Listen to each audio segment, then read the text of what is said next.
Saya ingin kasih tahu saudara-saudara sedikit supaya kita jangan sampai celaka masa depan kita, karena kita sendiri tidak pernah punya ketertiban dan kesadaran untuk mencatat apa yang Allah kasihkan kepada kita selama waktu-waktu yang lalu gitu loh. Jadi Anda tahu, kalau Anda baca sejarah, ada 4 tahun kosong, yaitu 1396 sampai 1400. Silakan baca buku sejarah apa saja. Di tahun itu tidak ada peristiwa apa-apa yang tercatat oleh buku sejarah. 1396 sampai 1400. Nah, tahun 1400 itu kemudian kelak disebut Sirna Ilang Kertaning Bumi. Meskipun itu adalah kata-kata yang dilahirkan dari huruf, dari angkanya, tetapi dia punya pemaknaan Sirna Ilang Kertaning Bumi ya. Nah teman sekalian, selama 4 tahun itu sesungguhnya terjadi sesuatu yang memang sejarawan tidak akan pernah tahu. Karena justru yang dilakukan selama 4 tahun itu adalah menyembunyikan. Jadi Sunan Kalijogo dengan sekian ratus bahkan sekian ribu santri itu melakukan penimbunan, penyembunyian, nguruki. Jadi istana, jadi gini, orang-orang zaman dulu itu memiliki pengetahuan yang agak lebih peka dibanding orang sekarang yang ngertinya cuma apa yang kelihatan mata dan terdengar telinga. Jadi mereka punya kewaskitaan. Jadi mbah-mbah kita dulu mengetahui bahwa akan ada bahaya datang dari barat, akan ada penjajahan. Jadi dimulai dengan kapal-kapal Portugis, kemudian kapal VOC Belanda dan seterusnya, dan itu nanti akan mencelakakan seluruh tanah air. Maka Sunan Kalijogo yang waktu itu saya menyebutnya Walianom ya, karena belum sepuh. Waktu itu usianya masih belum sampai 30. Beliau melakukan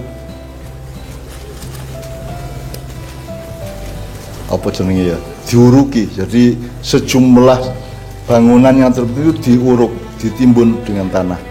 Anda pernah dengar bahwa di Jalan Kaliurang Utara ada bangunan yang tertimbun? Pernah mendengar? Di daerah Bantul juga ada. Anda pernah tahu ada piramida tertimbun oleh gunung di Jawa Barat? Ada banyak sekali tempat-tempat yang tertimbun di Gunung Kidul, bahkan di Banyuwangi, di sebelah timurnya Jember itu ada istana yang luar biasa besar di bawah laut yang sekarang tertimbun. Nah itu sengaja ditimbun selama 4 tahun kerja keras habis-habisan massal itu ya, untuk menyembunyikan sejumlah gedung. Sehingga kalau sekarang ditanya mana toh kerajaan Mojopahit, yang ada kan cuman Trowulan, itu cuman Balairung, itu cuman pendopo saja, tapi bukan keratonnya. Keratonnya diuruk, keratonnya itu disembunyikan. Jadi disembunyikan, ditimbun dengan tanah, kemudian ditanami dengan pohon-pohonan. Terus kekayaan-kekayaan tertentu kemudian disimpan, ada yang di dalam gua apa, di balik gunung apa, dan seterusnya. Macam-macam, pokoknya terjadi proses massal gede-gedean menyembunyikan kekayaan harta bangsa Jawa pada waktu itu, karena akan ada bangsa Banujan yang akan datang dari Eropa. Sekarang saya kasih latar belakang dulu. Bedanya apa? Bangsa Banujan itu adalah manusia sebelum Adam yang hidup di bumi. Bibit unggulnya ada di benua Eropa, tapi salah satu hamparannya di Pulau Jawa. Jadi iblis dulu, Anda tahu iblis itu dulu adalah jin yang kemudian melamar menjadi malaikat, diterima oleh Allah. Kemudian beliau bertorikot, beribadah sampai 850.000 tahun. Jadi tidak terlawan jam terbang ibadahnya iblis itu 850.000 tahun. Kemudian di saat-saat terakhir beliau dikasih hiburan oleh Allah untuk pergi ke setiap langit, dan di setiap langit, di setiap lapisan langit beliau mendapatkan gelar dari penduduknya. Ada yang gelar Al-Khosyik, makhluk yang sangat khusyuk. Ada As-Sajid, makhluk yang selalu bersujud. Ada Ar-Roqi, makhluk yang selalu berruku. Ada yang As-Syahid, macam-macam pokoknya gelarnya, termasuk di bumi. Nah, beliau di surga sana, waktu itu kan semua di surga. Itu gelarnya adalah Syekh Kazinul Jannah. beliau adalah penghulunya semua malaikat. Jadi kalau malaikat Jibril alaihissalam dan malaikat lain, Mikail, Israfil, Israil dan lain-lain malaikat salam, terus malaikat-malaikat bermacam-macam ya. Di tawasulan saya sebut ada 26 nama malaikat ya, kalau Anda ikut tawasulan.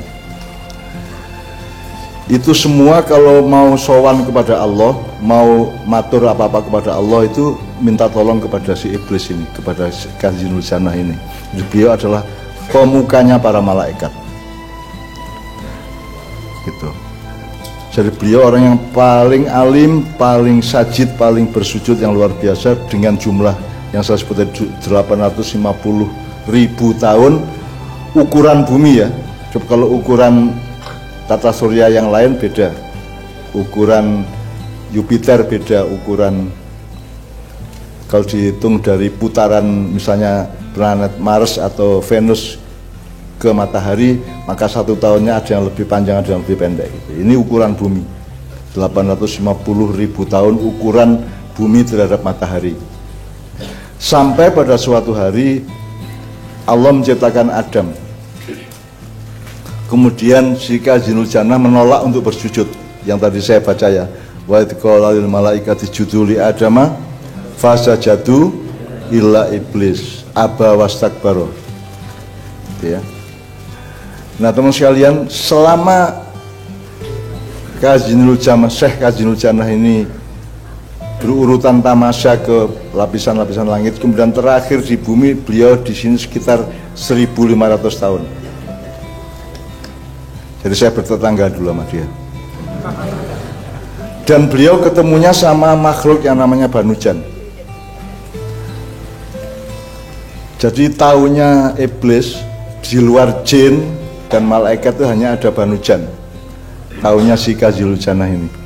Sehingga ketika Allah mengatakan sesungguhnya aku menciptakan khalifah di bumi, itu bukan menciptakan, aku melantik atau mengangkat khalifah di bumi. Jadi Anda harus tahu bedanya antara ini jailun sama ini kholikun ya.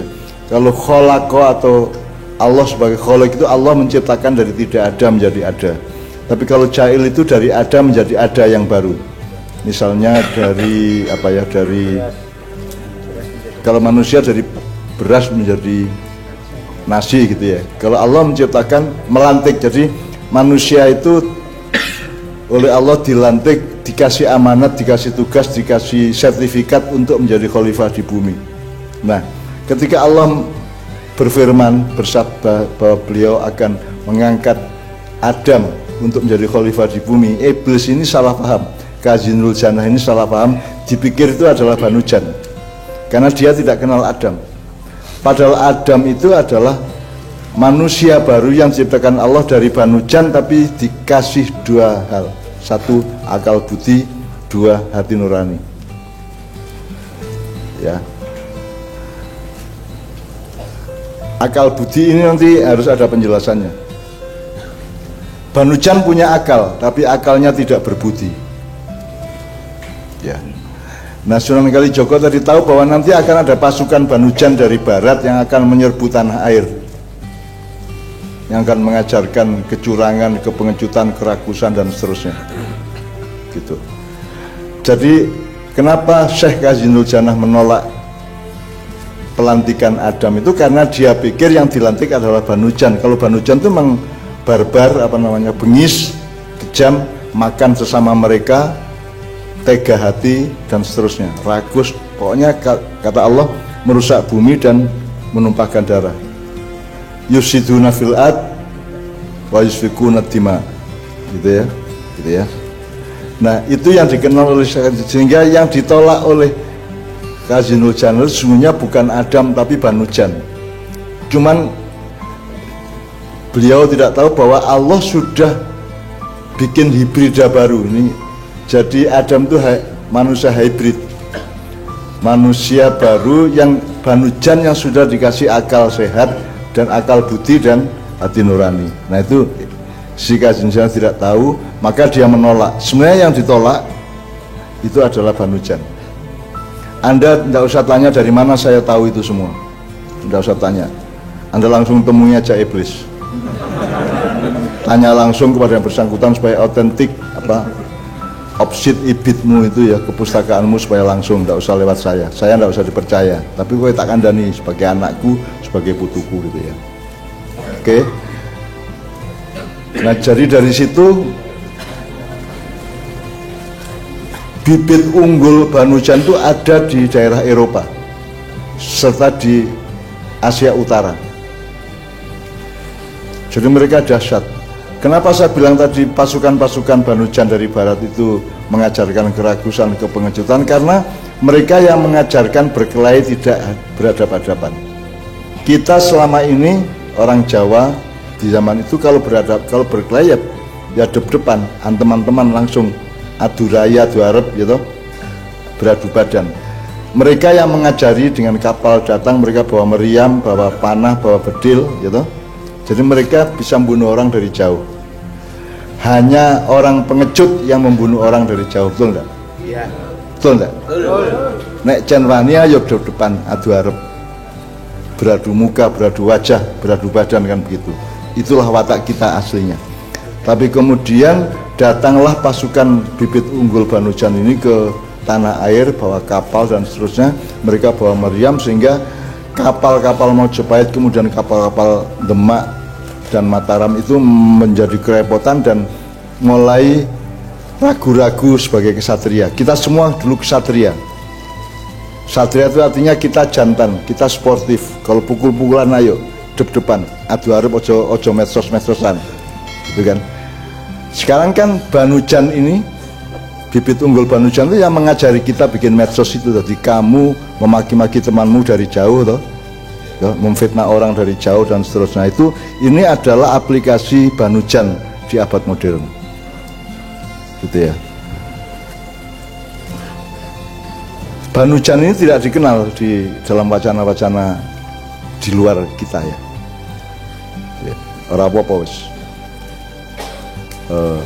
Tapi kira-kira seperti itu. Nah, kita karena Sunan Kalijogo tadi itu tahu bahwa akan terjadi seperti itu, meskipun beliau juga kurang waspada.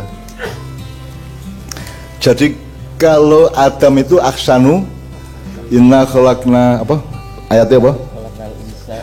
Khalaqnal insana fi ahsani taqwim tsumma radadnahu asfala safilin. Jadi ayat ini tinggal Anda pakai logika balik. Sebelum ahsani taqwim dia adalah asfala safilin. Jadi makhluk Banu Jan ini sepanjang berabad-abad yang dikenal oleh iblis pada waktu itu adalah asfala safilin. Dan Anda orang Nusantara, orang Indonesia itu adalah ahsani taqwim, kemudian diajarin untuk pengecut, diajarin untuk melempar dari jauh, diajarin untuk membunuh orang dari jauh dengan rudal, dengan bom, itu dengan granat dan seterusnya. Anda diajari untuk menjadi kembali asfala safilin. Dan sekarang ini adalah yang namanya globalisasi adalah adalah bagaimana memproses semua penduduk dunia menjadi asfala safilin, gitu ya.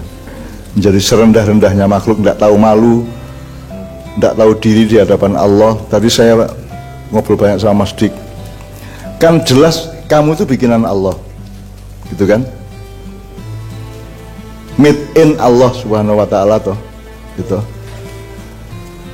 kan, bukan bikinan orang tuamu kan. Orang tua lama enak 5 menit gitu. Toh. Nah terus Allah yang menciptakan kamu itu ngajak omong-omongan sama kamu menggunakan bahasa Arab, tuh enggak? Orang nganggo cara Jawa, orang nganggo cara Inggris, tidak pakai bahasa lain. Itu pilihan Allah. Ayo, jadi Allah mengajak kita berkomunikasi dengan bahasa Arab.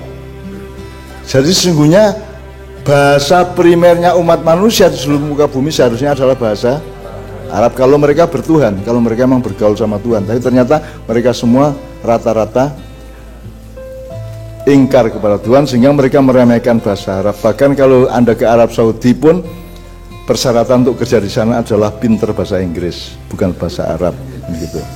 Coba. Saya tidak mengatakan bahasa Inggris jelek. Bahasa Inggris bagus, bahasa Jawa bagus, bahasa Melayu bagus, bahasa Indonesia juga oke. Cuman Allah itu milihnya pakai bahasa Arab. Karena apa? Karena dia yang bikin kita. Kita yang menciptakan kita, dia punya hak untuk itu gitu loh. Kamu membantah juga boleh, eksperimen sholat pakai bahasa Inggris juga boleh. Allah the Great. Sakarepmu.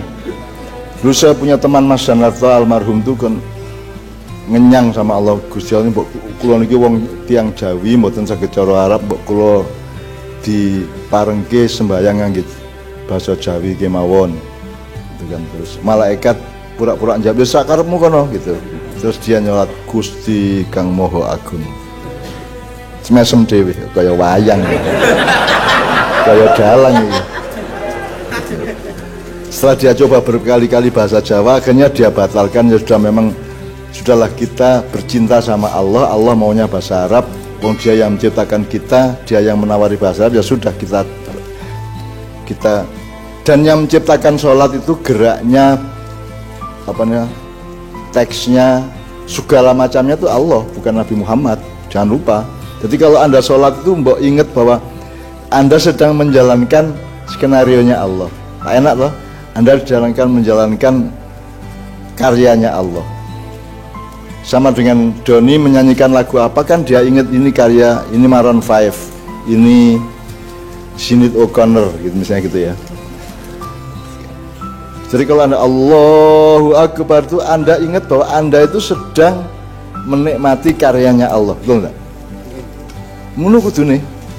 Jadi untuk khusyuk yang bikin gini itu, yang nyuruh gitu Allah, bukan Nabi Muhammad, bukan Jibril. Malaikat Jibril cuma disuruh ngursus Muhammad, kasih tutorial, betul ya kita? Kasih tutorial gini loh, Bril, kandhanono Muhammad, nggih. Terus Nabi Muhammad yang ngomong apa? Shollu kama ra'aitumuni usolli. Sederhana, jadi tidak perlu pakai satu surat di Al-Quran mengenai tata cara sholat, enggak. Cukup diajarkan Allah melalui Jibril ke Nabi Muhammad. Nabi Muhammad juga bilang shollu kama ra'aitumuni usolli, bukan shollu kama usolli. Ini selama ini tidak bisa dibedakan. Bukan shollu kama usolli, bukan sholatlah sebagaimana aku sholat orang. Sholatlah sebagaimana kamu ngelihat aku sholat. Nah ngelihatnya kan bisa beda-beda, kan gitu kan? Tak enak toh. Nah misalnya gue shollu kama usolli kan modar gue. Harus persis seperti Nabi Muhammad. Nah gue lah karo nggayut ini lah masalah gitu kan. Terawih wis rakaat ke-11 kan wis mulai Allahu Akbar. Yang penting kama ra'aitumuni usolli, sebagaimana engkau melihat aku sholat. Jadi pedomannya bukan aku sholat tapi engkau melihatnya bagaimana. Mulanya kalau Anda ke umroh, Anda kan banyak orang dari Afrika, dia masuk Sami Allahu liman hamidah kan gini lagi dia. Nek kuwi lah ora. Sami Allahu liman hamidah kan tangannya lepas ke bawah, betul enggak? Nah kuwi biyen mbah niki le ndelok Kanjeng Nabi ku pas ngene. Gitu kan. Nah mbahmu ndeloke ngene kan gitu. Ya enggak apa-apa.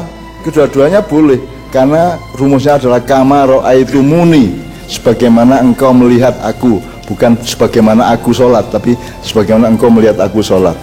Jadi Rasulullah itu sangat meringankan kita dengan pilihan kata dan retorika yang luar biasa. Nah aku nabi ini mungkin tak rubah gue. Shollu kama usolli, pokoknya sholatnya harus seperti saya. Modar gue. Nek sholat toh sebagaimana kamu ngelihat saya sholat masih ringan toh. Lah aku ndelok ono sing Allah ngene-ngene. Padahal itu dia sedang berminum rada ngene to, terus ndelok Nabi salat iki kok koyo ngene-ngene to main. Allahu Akbar, ternyata kepalanya sedang pening gini-gini to. Akbar kan itu. Itu semua variabel-variabel yang mungkin saja. Dan kita jangan marah dan jangan berdebat. Sing bener sing ndi? Saya Allahu Akbar apa Allahu Akbar apa Allah. Nek salat subuh kan Allahu Akbar. Apalagi tarawih. Bismillahirrahmanirrahim. Alif lam mim. Allahu Akbar. Bismillahirrahmanirrahim. Ra alif lam ra Allahu Akbar. Dilu ae sembayangi. Jadi teman sekalian, Jadi itu semua saya ceritakan kepada Anda supaya Anda sekarang mbok disiplin untuk mencatat apa yang kamu ketahui.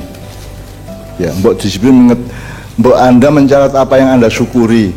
Mbok Anda itu nyicil-nyicil nulis lah, ndak usah buku.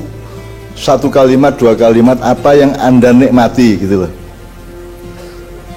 Di Ma'iyah ini gitu, apa yang Anda syukuri, Anda nikmati gitu. Ndak usah nulis buku beneran, nggak usah. Udah pokoknya sak ketemu nih wae.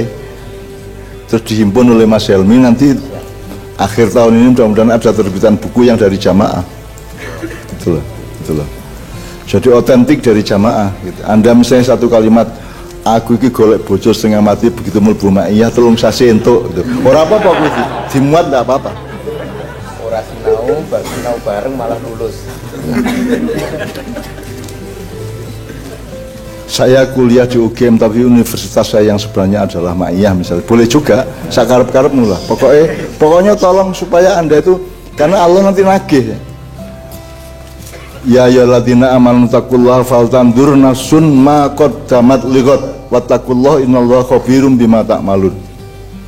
Wahai orang-orang yang bertakwa, wahai orang yang beriman, bertakwalah kepadaku. Jadi pertama harus takwa. Persyaratan untuk starting itu harus pakai takwa. Kamu harus hendaklah engkau melihat apa yang akan terjadi di depanmu. Faltanzur nafsum ma qaddamat lighad. Apa yang akan terjadi di depanmu kan tergantung apa yang kamu lakukan sekarang. Jadi Allah tidak bilang lakukanlah sesuatu sekarang supaya kamu bisa melihat. Enggak, Allah langsung mengatakan hendaklah engkau melihat apa yang akan terjadi di depanmu. Kan tergantung nek kowe nandur apa, sok berarti woh apa. Allah langsung menyebut delon wohe kae, apa sing kok tanduran itu. Terus Allah ngasih lagi wattaqullah. Takwa manusia. Takwa itu selalu berada di setiap sela-sela dari perbuatan kita. Tidak boleh ada ada ruang kosong di mana kita tidak bertakwa. Karena itu diulang 2 kali. Surat Al-Hasr ayat 18. Terus innallaha khabirum bima ta'malun. Kalau enggak kamu nanti malu sendiri karena Allah yang akan mengabarkan. Kil hasilnya gue keset. Allah akan mengabarkan apa yang kamu lakukan, berarti juga akan mengabarkan apa yang kamu tidak lakukan, betul enggak? Gitu? Maka Mas Helmi akan mengajak Anda untuk menghimpun Jadi 2 opsi Mas Helmi. Sekarang tolong Anda, menurut Anda yang tajdid itu apa? Tajdid itu, jadid itu baru, tajdid itu pembaruan. Kalau Furqan itu salah satu nama Al-Quran yang membedakan gitu ya. Bedanya apa sih pengajian di sana sama di sini? Pengajiannya apa bedanya forum di sana sama di sini? Dari segala sudut gitu loh. Itu yang mau dihimpun oleh Mas Helmi gitu ya. Tolong nanti teman-teman angkat tangan dan Mas Dik di tengah jalan akan kita mohon untuk ikut merespon, atau anytime beliau boleh menyela untuk merespon. Tapi jangan lupa bahwa Mas Dik juga punya kewajiban untuk menyanyikan lagunya sendiri ya malam hari ini ya. Gitu ya.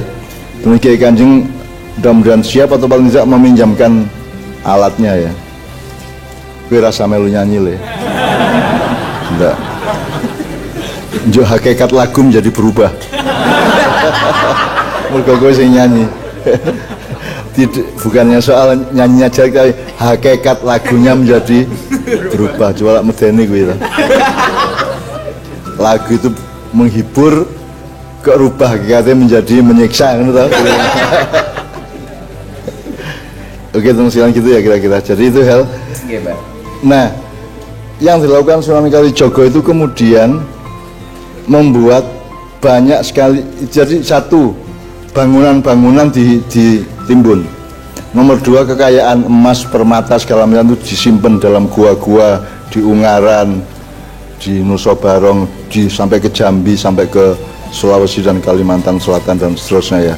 Terus nomor 3, teks-teks buku, misalnya Negara Kertagama dan buku-buku yang waktu itu sudah terbit di zaman Kediri dan seterusnya, itu sama Sunan Kalijogo dirubah sandinya, dirubah kode-kodenya, sehingga para sejarawan sekarang mengalami banyak kekeliruan untuk memahami kode-kode itu, sehingga pengetahuan kita mengenai sejarah kita sendiri menjadi lemah. Sebenarnya maksudnya supaya orang Banujan yang datang dari Eropa ke sini itu kapusan gitu loh. Tapi jebul sing luwih kapusan wong Indonesia dhewe. Nah, kita, Anda, bangsa maknya jangan mengulangi itu gitu loh. Anda harus mencatat secara tertib saiso-isone apa yang Anda syukuri, apa yang Anda nikmati, apa yang Anda jumpai yang merupakan pembaruan di dalam hidup Anda dan seterusnya. Ngono ya karepku ya. Ya. Oke, jadi sekarang Mas Helmi akan menghimpun siapa di antara Anda yang akan angkat tangan, monggo.